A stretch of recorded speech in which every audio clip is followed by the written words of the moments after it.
How to set chats to delete after viewing on Snapchat. So, in order to auto delete chat after reading on Snapchat, make sure to follow all the steps one by one till the end. First thing first, open a Snapchat application on your device. Make sure to sign in to your Snapchat account, then tap on chats at the bottom left corner of the screen. Once you are on the chat section, make sure to open the chat that you want to set chats to delete after viewing on Snapchat.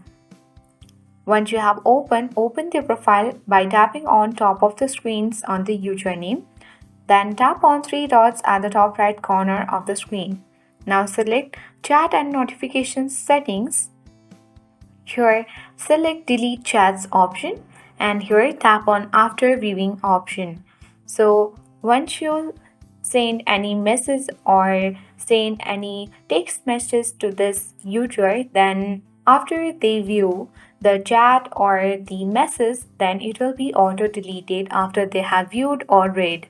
So I hope this video was helpful for you. If it was, then make sure to hit the like button. If you are new, then subscribe to our channel for more updates.